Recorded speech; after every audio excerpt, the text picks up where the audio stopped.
Hey guys, welcome back to Invest mindset.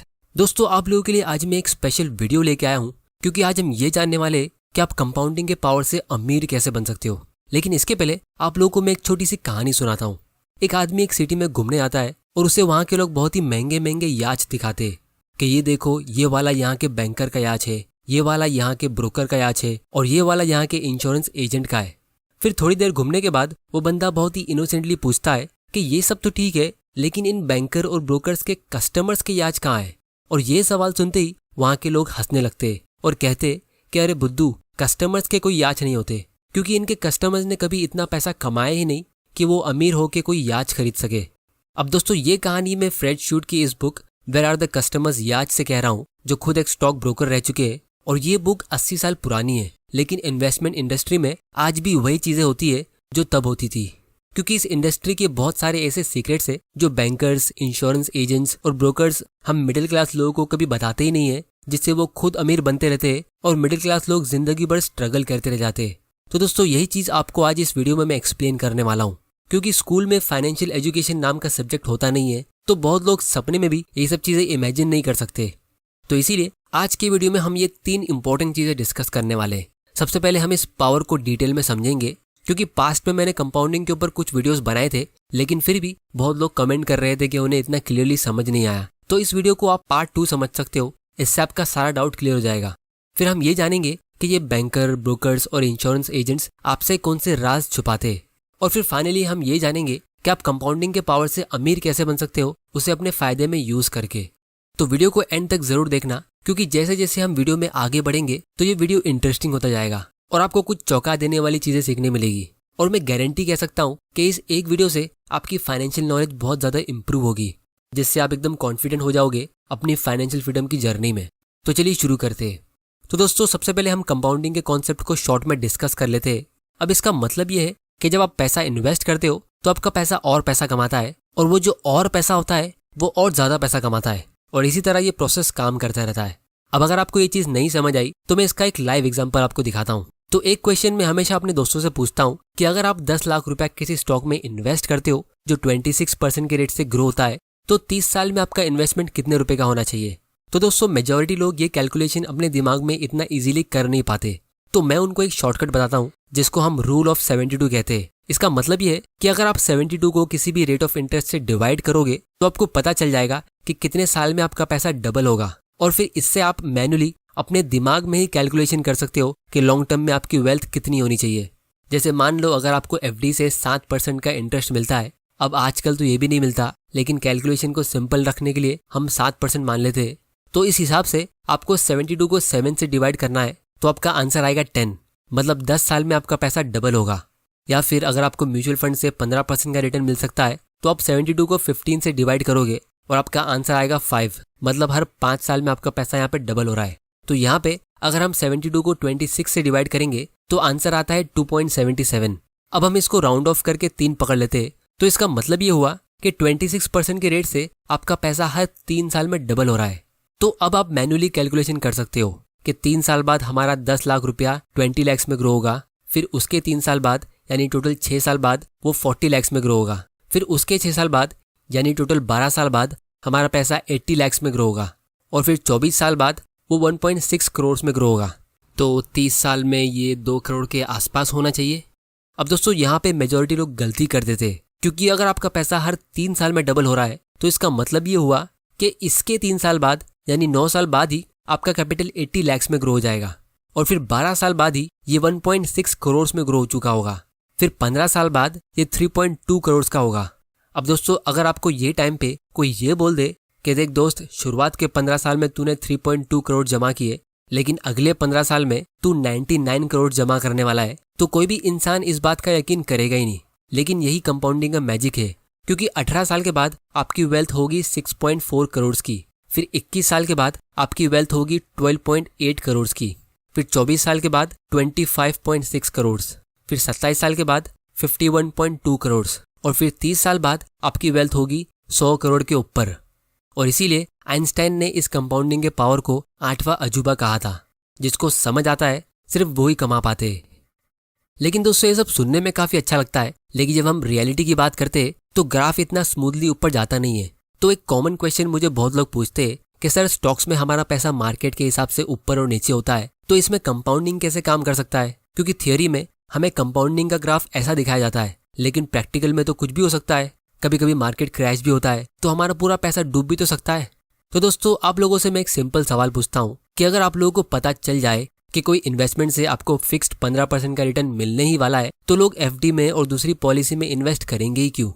तो इसीलिए जिन लोगों को स्टॉक मार्केट की नॉलेज नहीं होती है, तो वो डायरेक्टली मना कर देते हैं कि यार कौन इतना रिस्क लेगा, क्या पता फ्यूचर में क्या होगा। और यहीं पे मेजॉरिटी बैंक्स और इंश्योरेंस वाले उनको कोई पॉलिसी सेल कर देते फिक्स्ड और सेफ रिटर्न के नाम पे, जिससे एक्चुअली में लोग सेविंग्स कर करके थक जाते, लेकिन उसके बाद भी वो अमीर बनना तो दूर, अपना स्टैंडर्ड ऑफ लिविंग मेंटेन भी नहीं कर पाते। इस चीज को हम थोड़ी देर में एकदम डिटेल में एनालाइज करने वाले। लेकिन जिनकी फाइनेंशियल नॉलेज स्ट्रांग होती है, तो उनको एक चीज पता होती है कि लॉन्ग टर्म में जब आप किसी अच्छी कंपनी में इन्वेस्ट करते हो, तो उसका स्टॉक प्राइस चाहे कितना भी फ्लक्चुएट हो जाए, वो लॉन्ग टर्म में ऊपर ही जाएगा। और अगर आपके पोर्टफोलियो में सिर्फ एक कंपनी सक्सेसफुल होती है और बाकी सारी फेल हो जाती है, तो भी आप बहुत अच्छा रिटर्न कमा सकते हो और अमीर बन सकते हो। इस चीज को भी हम वीडियो के लास्ट पार्ट में एकदम डिटेल में समझेंगे। तो इसीलिए कम से कम बुरी से बुरी हालत में भी अगर आप किसी इंडेक्स फंड में भी इन्वेस्ट करते हो, तो आपको इन्फ्लेशन से अच्छा रिटर्न तो मिल ही जाना चाहिए। अब दोस्तों, मैंने ये इन्फ्लेशन वर्ड इसीलिए यूज किया क्योंकि मेजॉरिटी लोग इसको पूरी तरह इग्नोर कर देते हैं, और यही सबसे बड़ा वेल्थ डिस्ट्रॉयर होता है।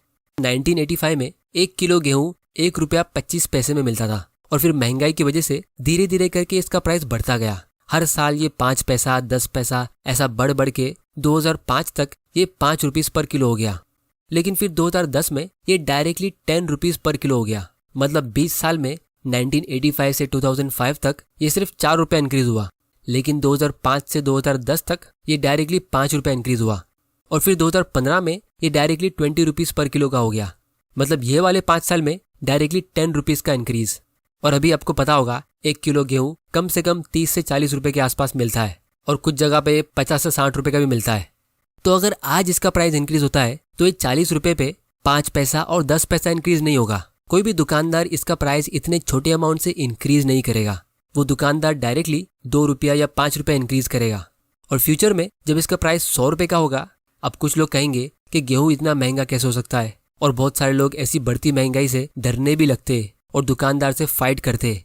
लेकिन अगर हम इस इन्फ्लेशन के रेट को कैलकुलेट करेंगे, तो ये 1985 से अभी तक आप देख सकते हो 10% के रेट से इंक्रीज होता आ रहा है।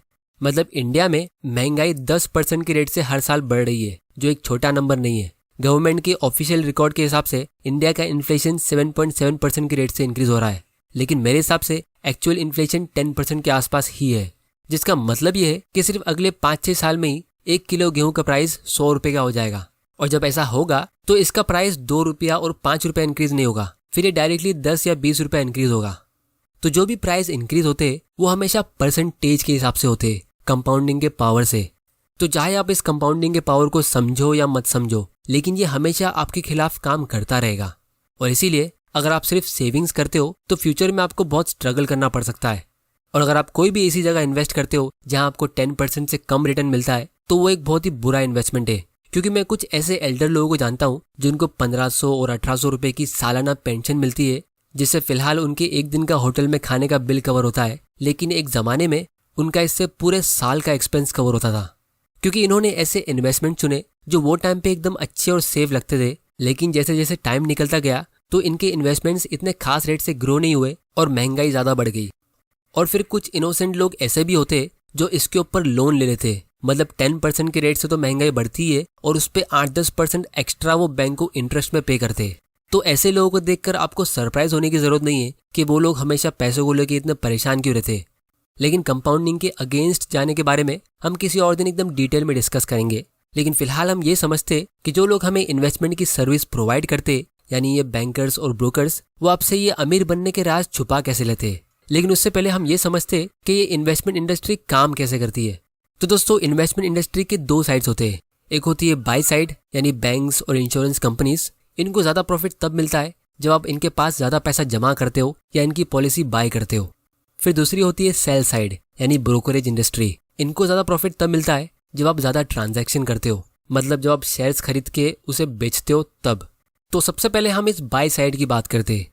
अब दोस्तों, एक आदमी ने मुझे रिसेंटली एक ईमेल किया कि सर, मुझे अपनी बैंक से एक गारंटीड इनकम वाली पॉलिसी मिल रही है जहां मुझे हर साल सिर्फ 2.4 लाख रुपीस इन्वेस्ट करना है 6 साल तक, फिर मुझे 20 साल के बाद 50 लाख रुपए मिलेगा। तो सर आप मुझे बताएं कि इस पॉलिसी में क्या बुरा है। तो दोस्तों, जब भी आपको कोई ऐसी पॉलिसी मिलती है तो आपको हमेशा उसका कंपाउंडेड रिटर्न चेक करना चाहिए कि आपका पैसा कितने % के रेट से ग्रो हो रहा है। और ये चीज़ आपको खुद चेक करना चाहिए, उनके लिखे हुए पैम्पलेट के भरोसे पे नहीं रहना चाहिए। और ये चीज़ चेक करना काफ़ी सिंपल है। उसके लिए आपको एक्सेल में जाके IRR यानी इंटरनल रेट ऑफ रिटर्न का सिंपल फॉर्मूला डालना है और रिजल्ट आपके सामने होगा। इससे हमें ये पता चलता है कि आपका पैसा कितने % के रेट से ग्रो हो रहा है। जैसे हमने वीडियो के स्टार्ट में डिस्कस किया कि अगर आपका पैसा 5 साल में डबल हुआ तो इसका मतलब ये हुआ कि आपको 15% का रिटर्न मिला, और अगर वो 10 साल में डबल हुआ तो ये 7% का रिटर्न होता है। तो ये IRR सबसे यूजफुल तब होता है जब आप कहीं पे मल्टीपल पेमेंट करते हो, जैसे SIP में या ऐसी कोई पॉलिसी में। इसकी ज़्यादा डिटेल्स हम किसी और वीडियो में एकदम डिटेल में डिस्कस करेंगे, लेकिन फिलहाल यहाँ पे आप देख सकते हो ये स्कीम में आपका पैसा सिर्फ 7.78% के रेट से ग्रो हो रहा है। मतलब फ्यूचर में इस इन्वेस्टमेंट से आपकी अफोर्डेबिलिटी और कम हो जाएगी, क्योंकि जो चीज़ें आप आज खरीद पा रहे हो 50 लाख रुपए से आप फ्यूचर में उतनी भी नहीं खरीद पाओगे। मतलब आपका स्टैंडर्ड ऑफ लिविंग नीचे गिरेगा।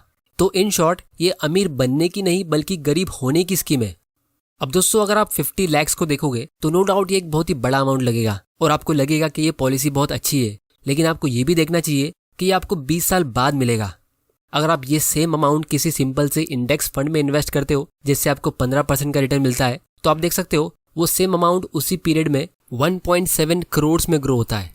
और इसीलिए ऐसी पॉलिसीज की काफ़ी ज़्यादा एडवर्टाइजिंग होती है और एजेंट्स को अच्छे कमीशन दिए जाते हैं। और अगर आपको 15% की जगह पर 13% भी रिटर्न मिलता है तो भी आप अच्छी खासी वेल्थ क्रिएट कर लोगे। फिर दोस्तों, दूसरे आते हैं सेल साइड वाले यानी ब्रोकर्स। अब दोस्तों, जो लोग हिम्मत करके स्टॉक मार्केट में एंटर भी कर लेते हैं तो उनको एक बहुत ही बड़ी प्रॉब्लम का सामना करना पड़ता है, क्योंकि जब भी आप किसी ब्रोकर की सर्विस के लिए साइन अप करते हो तो वो आपको कोई एडिशनल सर्विस फ्री में प्रोवाइड करते हैं। ट्रेडिंग करने के लिए ट्रेनिंग देंगे या मार्केट के अपडेट्स प्रोवाइड करेंगे ईमेल और वीडियोस के थ्रू। और कुछ ब्रोकर्स तो आपको डेली कॉल्स प्रोवाइड करेंगे कि आपको कौन से स्टॉक्स बाय और सेल करने चाहिए। तो लोग खुशी खुशी ये सब चीज़ें एक्सेप्ट कर लेते हैं, क्योंकि फ्री का पैसा किसको पसंद नहीं है।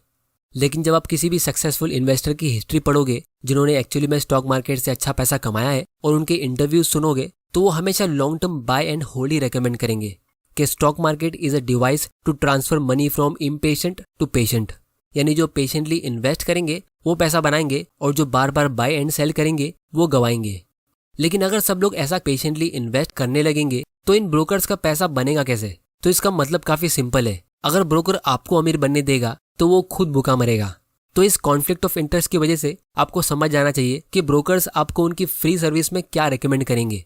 वो एकदम स्मूथली आपको कोई एक्स्ट्रा सर्विस प्रोवाइड करेंगे, जैसे डेली अलर्ट्स, ईमेल्स, आर्टिकल्स या वीडियोस के थ्रू मार्केट के अपडेट देंगे कि देखो आज मार्केट क्यों ऊपर गया, हमारा एनालिसिस ये है, या ये देखो ये स्टॉक आज ऊपर क्यों गया। और आपको लगेगा कि आप कुछ सीख रहे हो, लेकिन एक्चुअली में ये डेली फ्लक्चुएशन कुछ काम के होते नहीं है।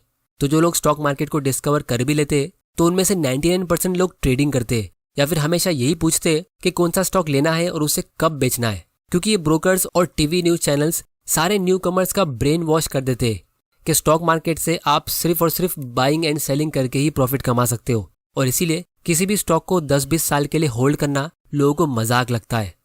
और इसीलिए वही लोग जो पेशेंटली FD में इन्वेस्ट करके 10 साल में अपने पैसे डबल करने का वेट करते, उनको स्टॉक मार्केट से एक ही हफ्ते में पैसा डबल करके चाहिए होता है, क्योंकि उनको लगता है कि यही मार्केट से नॉर्मल एक्सपेक्टेशंस है। और इसीलिए लोग लॉन्ग टर्म के लिए FD और ऐसी पॉलिसी में इन्वेस्ट करते और शॉर्ट टर्म के लिए स्टॉक मार्केट में ट्रेडिंग करते हैं, जिससे इन बाय साइड वालों का भी फायदा होता है और सेल साइड वालों का भी फायदा होता है। जबकि एक्चुअली में वेल्थ क्रिएशन के लिए आपको करना चाहिए इसका उल्टा। आपको शॉर्ट टर्म के लिए बैंक्स और इंश्योरेंस कंपनीज को यूज करना चाहिए और लॉन्ग टर्म के लिए स्टॉक में इन्वेस्ट करना चाहिए। तो इसीलिए अब हम इस वीडियो के सबसे इंटरेस्टिंग पार्ट की तरफ आते हैं और ये समझते हैं कि आप इस कंपाउंडिंग के पावर को यूज कैसे कर सकते हो अमीर बनने के लिए। तो दोस्तों, एक क्वेश्चन मुझे बहुत लोग पूछते हैं कि सर हम स्टॉक्स में इन्वेस्ट तो कर लेंगे, लेकिन बहुत सारी कंपनीज ऐसी भी होती है जो पूरी तरह कंगाल हो जाती है, जैसे सुज़लोन एनर्जी, जेट एयरवेज या वोडाफोन जैसी कंपनीज में अगर हम इन्वेस्ट कर ले तो हमारे पूरे पैसे डूब जाएंगे। तो इसमें कंपाउंडिंग होगी ही कैसे? तो दोस्तों, आप लोगों के लिए मैं यहाँ पे एकदम एक्सट्रीम केस सिनेरियो लेता हूँ कि मान लो आप 6 कंपनीज का पोर्टफोलियो बनाते हो और आप सब में इक्वल अमाउंट इन्वेस्ट करते हो, जैसे 1-1 लाख रुपया लॉन्ग टर्म के लिए, मतलब आप 6 लाख इन्वेस्ट करते हो। और फिर हम मान लेते हैं कि आपका डिसीजन मेकिंग इतना खराब निकला कि 6 में से 5 कंपनीज बर्बाद हो जाती है और सिर्फ एक कंपनी सर्वाइव करती है, और ये एक कंपनी भी इतनी ज़्यादा सक्सेसफुल भी नहीं होती है कि आपको 25 से 30% का रिटर्न दे दे। ये बस आपको 20% का रिटर्न देती है। तो भी आपके 6 लाख के इन्वेस्टमेंट पे यानी इस पोर्टफोलियो का ये 13% का रिटर्न होता है। और अगर आपकी 6 में से 3 कंपनी सर्वाइव करती है और वही 20% के रेट से ग्रो होती है तो आपके पोर्टफोलियो का रिटर्न 17% का होता है। मतलब आपके 50% डिसीजन रॉन्ग होने के बाद भी आप अच्छा खासा प्रॉफिट कमा लोगे, जो कोई भी एफडी, वेल्थ सेविंग प्लान और म्यूचुअल फंड से काफ़ी ज़्यादा अच्छा होगा। तो इन्वेस्टिंग ही एक ऐसी फील्ड है जहां आप गलत होने के बाद भी बहुत सारा पैसा कमा सकते हो। बस आपको ये पता होना चाहिए कि आपको गलती करनी कहाँ है, क्योंकि जब आपका लॉस होता है तो आपका लॉस उतना ही होगा जितना आपने इन्वेस्ट किया था। मतलब पहले वाले केस में 6 में से 5 स्टॉक फेल हुए थे तो आपका सिर्फ 5 लाख रुपए का लॉस होगा। लेकिन जब आपकी कंपनी ग्रो होती है तो उससे आप कंपाउंडिंग से अनलिमिटेड प्रॉफिट कमा सकते हो, जैसे 50 गुना, 100 गुना या 200 गुना भी, जो बाकी सारे लॉस को रिकवर कर लेता है। और दोस्तों ये भी हो सकता है कि कुछ कंपनीज और अच्छे रेट से ग्रो हो जाए, जैसे 25 या 30% के रेट से, या आपकी सारी कंपनीज अच्छा परफॉर्म करे, तब तो आपकी वेल्थ और ज़्यादा स्पीड में ग्रो होगी।